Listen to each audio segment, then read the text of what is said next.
I think it's time for keys to the game, Brian. Yeah. So you want to do offensive keys first? Yeah, let's go a couple on offense. Vince, you go ahead and start us off. Okay, sounds good. I need to see improvement from the offensive line. That's a key for me. And I know that is the one thing we've been talking about all week, and I know that's not very surprising to people, but it still needs to happen. It's still a key to the game. They need to protect Jack Cohn. They need to keep him upright. They can't give up 6 sacks this week. You can't do it. You cannot give up 6 sacks. There's only so much you can hide by bringing in Tyler Buckner, right? You need to keep Jack Cohn upright. If they can do that, they're going to have success. And so I need to see improvement from that offensive line. So for my keys, and I'm going to bring up John A1 Super Chat because it's kind of it fits right into, by the way, perfect. John A1, thank you for that. It fits right into my keys for the game. He says, happy Thursday, IB. When you say Notre Dame needs to be able to run the ball on Purdue, what does that look like? 4 to 5 yards per carry. You know, Brian Kelly made a comment earlier this week where he talked about, you need to be able to run the ball when you want to and when they know it's coming. And if Notre Dame can't do that against Purdue, there's not many teams left on the schedule they're going to be able to do that against. And so they need to come out to me, John, and it's not so much 4 to 5 yards per carry. It's more so about how they're running. It's more so about, are you being physical? Are you getting movement? If you come out and you're only averaging 4.1 yards per carry because Purdue has to commit 8 players to the box to stop your running game, I don't care. Because that means you're probably going to throw for about 400 yards in this game. Right. I remember the game, was it against Pitt last year? Notre Dame averaged like 3-something yards a carry, but they kept hammering it. They were physical at the point of attack. They got movement. They forced Pitt to keep 8-9 guys in the box, and what was the result? 2 huge plays to Ben Scaronick. He and Book throws for over 300 yards. And he had a couple really important scrambles in that game because they were so tight inside. He was able to get outside and scramble. Now, I don't think Jack Cohn will do that, but he can get the checkdowns and get the ball outside to your faster players. The more that Purdue has to condense towards the box because of your run game, the more successful you're going to be with your pass game. So to me, it's not so much a yardage number that I'm looking for. It's not so much a yards per attempt number that I'm looking for, Vince. It's are you establishing the line of scrimmage?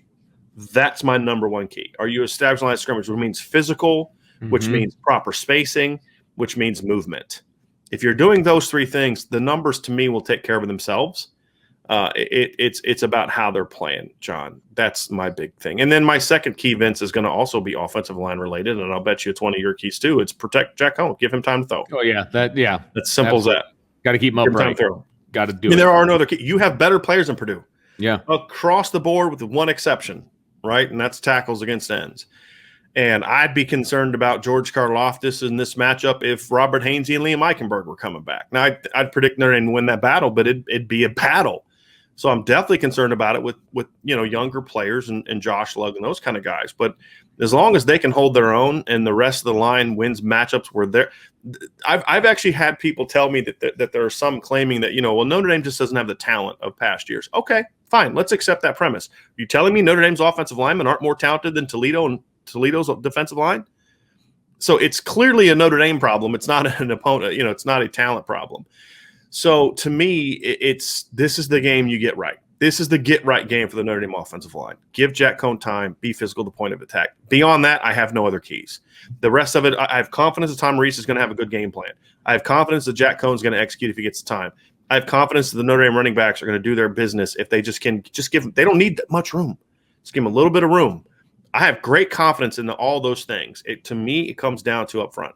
If the offensive line plays well, not even like, oh my gosh, out of their mind, just have a good football game. Just be average. If they do that, this offense is going to move the ball and score a lot of points. Sure. It's as simple as that. Agreed. It's about as easy of a keys to the game as I'm ever going to have. I mean, it really is. I had a couple more, but at the same time, they don't give them. Well, I had Tommy Reese be creative, right? But I have faith that he's going to do that. I do. I have faith that he's going to do that. And then I have continue to push the ball down the field. Continue to be aggressive. Don't, just because you're worried about Jack Cohn going down, it doesn't all have to be horizontal. It doesn't all have to be get the ball out quick. Push it downfield if you can. Keep going after it. Make Braden Lindsey a part of your game plan. Get the ball deep.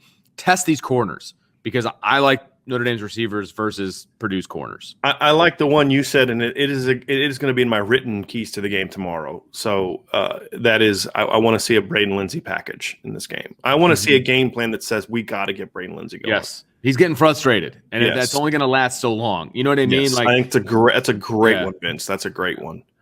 Yep. Okay, let's move to our defensive keys to the game. Brian, why don't you hit leadoff for me? I think the biggest key is going to be up front. And again, this is going to sound like a broken record when it comes to the Notre Dame defense, but the defensive line has to control the action. You have to make them one-dimensional. Because if you can make them one-dimensional, I'm fully confident that they've got the athleticism up front to harass Purdue. Now, here's the difference between the two matchups. You know, we had someone who watches the channel was complaining about the fact that we ignored the fact that Purdue has a bad offensive line. We didn't ignore it. We talked about that. We talked about it quite a bit. Right. What I will say, however, is to his point, here's the difference. Notre Dame's offensive line is not playing well. And this is the thing that we talked about in a previous show. Notre Dame's offensive line is playing poorly, but they're not playing to their potential. Purdue's offensive line is not playing well simply because they're just not good. And that's where this matchup needs to be. They've got one player to me that I view as an NFL player. That's Gus Hartwig at center, and that's even like a mid to late round guy. The rest of those guys are just not athletic enough to be able to block Notre Dame's players. And now you have Jordan Patelho as sort of an off-the-bench speed weapon, which is the one thing you've talked about that they lack. I'm seeing a big day from Foskey. I'm seeing a big day from Jason Adamiola. I think Myron Tungavaloa is just starting to scratch the surface. He had such a good jump from game 1 to game 2, despite the fact after the game he had to hop on a Zoom call to be with his family as they buried his father. That's what was on that kid's heart on Saturday. Right. I just love that kid. I'm sorry. I just love that kid. But he's only going to get better at the big end. I think this defensive line will dominate, but that's the biggest key is dominate. That's my number one goal. No, it makes sense. Mine were a little more specific, I suppose. Or like this one's not. The first one is continue to improve, right? We saw improvement from game 1 to game 2. I need to see more improvement from game 2 to game 3. So they have to continue that trend. The arrow's pointing up. I have faith that that's going to happen, but they absolutely have to continue to improve. They can't, it's the old adage, if you stay the same, you're not getting better. You're not getting worse. You're just staying the same. That can't happen, right? They have to get better. So that's my number one. My number 2, we already talked about. You have to contain David Bell. I don't think you're going to be able to stop him completely, but you have to contain him. You can't let him continuously beat you, right? He may get loose for one. Okay. There's your one. Congratulations. Put it on your highlight reel, right? But you can't let him beat you consistently. Right. That's he's going to get his numbers. I mean, Jeff Brom is too creative. They're going to force the ball to him. I mean, because he's their best player. Right. But they can't be touched. They can't be scoring plays. Right. They can't be field flipping plays. That's the key. When he gets the ball on the shallow crosses and he gets the ball over the middle, he's got you bring him down right away. No yards after the catch, that kind of stuff. And then on third down, make sure that he's bracketed. Again, on third down, you are not completing a pass to David Bell.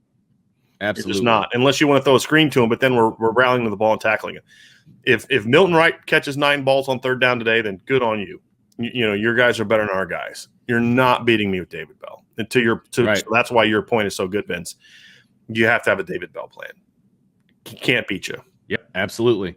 And then obviously it's minimize big plays. We've talked about that. You 4 plays over 60 yards in the first 2 games. That's 4 too many. I'm sorry. That's you have to minimize the big plays. And finally, for me, it's the fourth quarter. Guys, it all comes down to the fourth quarter. You've proven to me you can play 1, 2, and 3, right? And the whole holding up your 4 fingers and then it's the fourth quarter. Well, it's the fourth quarter, boys. Like you need to come out to play in the fourth quarter. That's what I need to see. If they can play in the fourth quarter, this defense is going to be just fine. No question.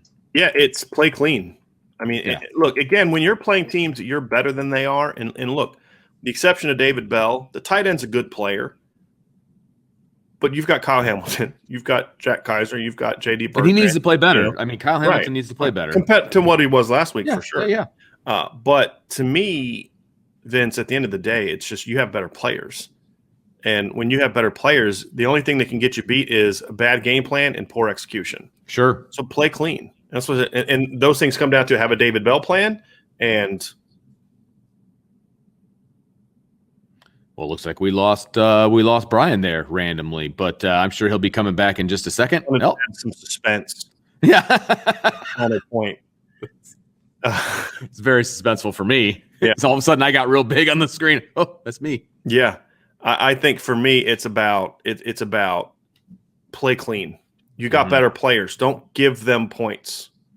Don't give them points. If this game comes down to your defensive line dominates, and then you make mistakes on the back end that allow them to turn what should have been tackles for loss or sacks or pressures into 30-yard gains, that's how Purdue can win this game. And look, it's been the recipe the first 2 games, right? You said it, limit big plays. If you don't give up the 2 big plays against Florida State, it's not a close game. If you don't give up a 66-yard gain on the first drive and a 67-yard gain on the second last drive, it's not a close game. 4 plays have completely changed our opinion of what this defensive football team is all about. Absolutely. Simple as that. Yep. Eliminate those plays, and Notre Dame will dominate Purdue on Saturday.